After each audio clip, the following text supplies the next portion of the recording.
उनके जो शीर्ष नेतृत्व है वो कह रहे हैं कि हमको 17 महीने का विकास दिखता है, तो लोहिया जी को 10 बरस का विकास दिख रहा है।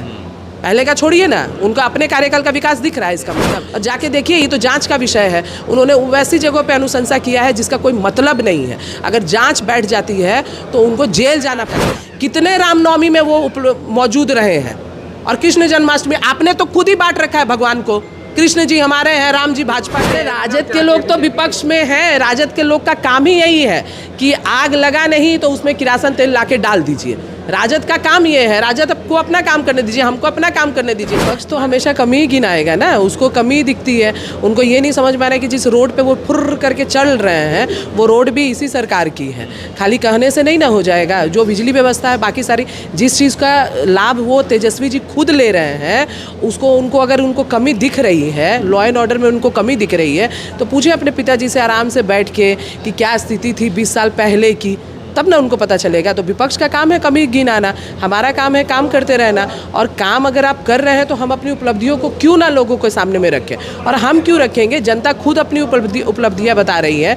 इतना सारा काम हुआ बिहार में, एनडीए के गठबंधन में। एक्सप्रेसवे कहीं एक होता है, हमारे यहाँ 4-4 एक्सप्रेसवे पास हुए हैं। तो ये सारी चीज़ें विकास को लेकर हम लोग काफ़ी आगे हैं, और विपक्ष का काम है वो अपना काम करेंगे। हमारा 17 महीने का ही विकास दिखता है, उसके बाद एनडीए का विकास नहीं दिखता। तो 17 महीने का विकास वही दिखता है ना। पहले हम लोगों ने ज्वाइनिंग लेटर दिया और उसको उन्होंने मंच पे खड़े होकर बांट दिया, वितरित कर दिया, तो वो उनको विकास दिख रहा है। तो 17 महीने के अलावा उन्होंने देखा ही नहीं है कुछ। कुएं का मेढक कुएं से बाहर निकलेगा तब ना कुछ समझेगा। वो तो बेचारा कुएं में ही परेशान है, उनको 17 महीने ही दिखेंगे, बाकी का 20 वर्ष उनको दिखेगा ही नहीं। जगदीशपुर के विधायक वो भी स्वागत में लगे हुए, वो भी कह रहे हैं कि जगदीशपुर में काफी, तो वो खाली स्वागत है कि 700 करोड़ का उनके बेटे बोले हैं, हम ही लोग बाइट लिए थे कि 700 करोड़ का हम लोग रोड बनाए हैं। दिया कौन, दिया कौन, ये भी तो पूछिए। उनकी अनुशंसा से हुआ है, किसकी अनुशंसा से? उनको जो अनुशंसा करना है वो अनुशंसा तो आज तक वो कर नहीं पाए सही तरीके से।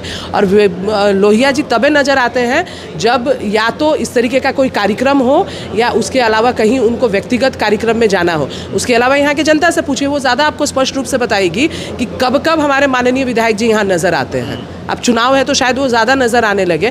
हम लोग भी पार्टी का नेतृत्व कर रहे हैं, पार्टी के साथ स्टैंड करके काम कर रहे हैं। हम लोगों से जब वो नहीं मिल पाते हैं, विधायक है तो भाई हमारे भी विधायक ही हैं, लेकिन जब हम लोग से ही उनकी मुलाकात नहीं होती तो आम आदमी से क्या उनकी मुलाकात होगी? कभी बात अपनी रखती हैं कि हमारे क्षेत्र में ये? मैंने तो उनसे रिक्वेस्ट किया था अपने लिए ही, इसीलिए तो मैंने कहा कि जिस चीज़ की उनको अनुशंसा करनी चाहिए उसी चीज़ की अनुशंसा उन्होंने नहीं की।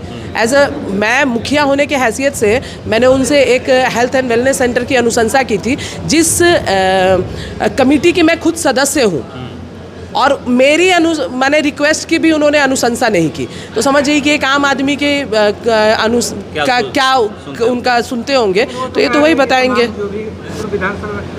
घर से लेके आए हैं, नहीं घर से लेके आए हैं। तरफ कहते हैं कि काम भी नहीं हुआ है, और कह रहे हैं कि दोनों बातें तो वही कहते हैं। उन्हीं के पार्टी के जो हमारे उनके जो शीर्ष नेतृत्व है वो कह रहे हैं कि हमको 17 महीने का विकास दिखता है, तो लोहिया जी को 10 बरस का विकास दिख रहा है। पहले का छोड़िए ना, उनका अपने कार्यकाल का विकास दिख रहा है इसका मतलब। तो 17 महीने का विकास दिख रहा है तो 10 साल का नहीं दिख रहा है, तो दोनों चीज़ें आप कैसे कह सकते हैं? और जाके देखिए, ये तो जांच का विषय है। उन्होंने वैसी जगहों पे अनुशंसा किया है जिसका कोई मतलब नहीं है। अगर जांच बैठ जाती है तो उनको जेल जाना पड़ेगा। बराव के बगल में पहले से जो स्वास्थ्य उपकेंद्र चल रहा है, उसके 10 कदम की दूरी पे आपने health and wellness centre section किया। क्या मतलब है इसका? एक पंचायत में 10 गो हेल्थ एंड वेलनेस सेंटर होता है। आपका अनुमंडल हॉस्पिटल के बगल में आपने हेल्थ एंड वेलनेस सेंटर का किया। क्यों, क्या ज़रूरत है बथान में, जहाँ हमारा उत्तरदाहा दूर पड़ता है? पंचायत का जो हमारा नगर पंचायत है, इससे दूरी काफ़ी दूर है, उत्तरदाहा की, हेतमपुर की। उस तरफ क्यों नहीं अनुशंसा करते? ठीक है, मेरी अनुशंसा पे आपने काम नहीं किया, पर जहाँ लोगों को उसकी रियल में ज़रूरत है, रियल में आवश्यकता है, उन जगहों की तो अनुशंसा कीजिए। आपको फुर्सतें नहीं है। आपको पटना छोड़कर जगदीशपुर में आप नज़र कितने दिन आते हैं? जब नज़र ही नहीं आते हैं तो दोनों बातें आप ही कहते हैं। एक तरफ आप कह रहे हैं कि कुछ हुआ ही नहीं है, दूसरी तरफ कह रहे हैं कि हमने 700 करोड़ और इतने करोड़ का काम किया। तो कहाँ से, आसमान से टपक गया? दोनों बातें आप ही मत कहिए। वो तो कह रहे हैं कि भाजपा के जो लोग हैं वो विकास से मतलब ही नहीं है, वो लोग हिंदू मुस्लिम करके दंगा फैलाते हैं। अब ये तो वो ज़्यादा बेहतर बताएंगे ना। अगर हिंदू मुस्लिम कह के दंगा फैलाना होता ना तो यहाँ के सारे कार्यक्रमों में सबकी इन्वॉल्वमेंट रहती है। इफ्तार भी हुआ था तो सभी लोग मौजूद थे कि नहीं मौजूद थे उसमें बीजेपी के लोग। वो उल्टा इस स्थिति को जातिगत लेके चलते हैं। हम लोग खुद मान लीजिए कि एक छोटा सा फंक्शन ही हम लेके चलते हैं, नहीं हम हिंदू मुस्लिम पे जा रहे हैं, लेकिन अगर वो बात करें तो उस बात का उनको जवाब देंगे। पिछले 10 सालों से वो विधायक हैं और रामनवमी में मेरे सामने उनके यहाँ कार्ड जाता है। हम खुद जानते हैं कि उनके यहाँ कार्ड जाता है। कितने रामनवमी में वो मौजूद रहे हैं। और कृष्ण जन्माष्टमी आपने तो खुद ही बांट रखा है भगवान को। कृष्ण जी हमारे हैं, राम जी भाजपा के हैं।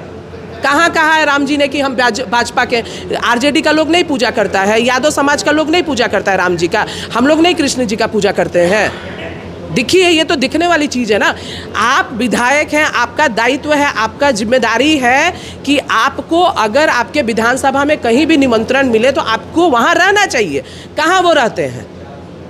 और आप खुद कहते हैं कि आप खुद ही नहीं मौजूद रहते हैं सिर्फ ये सोचकर कि हम तो जन्माष्टमी में रहेंगे, रामनवमी में रहेंगे नहीं। और उसके बाद दूसरी तरफ आप ही कहते हैं कि यहाँ पे बीजेपी के लोग जातिगत बाटी कर रहे हैं। ये तो आपने ज़्यादा स्पष्ट बताइएगा, हम लोग कैसे स्पष्ट? आखिरी सवाल है, क्या तेजस्वी यादव के आने से प्रभाव पड़ने वाला?